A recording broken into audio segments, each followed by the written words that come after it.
অবশেষে গাজায় যুদ্ধবিরতির পক্ষে যুক্তরাষ্ট্র। গাজা যুদ্ধ শুরু থেকে ইসরায়েলকে সমর্থন দিয়ে আসছে যুক্তরাষ্ট্র। একই সঙ্গে জাতিসংঘে গাজায় যুদ্ধবিরতির প্রস্তাবেও আপত্তি ছিল দেশটির।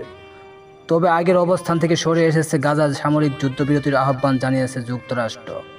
এ লক্ষ্যে জাতিসংঘের নিরাপত্তা পরিষদে উপস্থাপনের জন্য একটি খসড়া প্রস্তাবও প্রস্তুত করেছেন দেশটি। এতে গাজায় দক্ষিণাঞ্চলে শহর রাফা ইসরায়েলকে স্থল অভিযানের বিরোধিতা এবং যত দ্রুত সম্ভব সামরিক যুদ্ধবিরতির বাস্তবায়নের আহ্বান জানান এই দেশটি।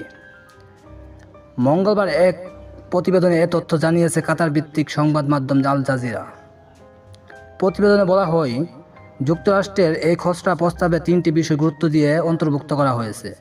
এর মধ্যে রয়েছে যত দ্রুত সম্ভব সামরিক যুদ্ধবিরতি কার্যকর করতে জাতিসংঘের নিরাপত্তা পরিষদে তাৎপর্যপূর্ণ ভূমিকা রাখতে হবে, হামাসের কাছে থাকা সব জিম্মির মুক্তি এবং গাজার মানবিক সহায়তা পৌঁছাতে যেসব বাধা রয়েছে সেগুলো দূর করার প্রস্তাব জানিয়েছে যুক্তরাষ্ট্র। এছাড়াও রাফা স্থল অভিযান না চালাতে ইসরায়েলকে সতর্ক করা হয়েছে যুক্তরাষ্ট্রে।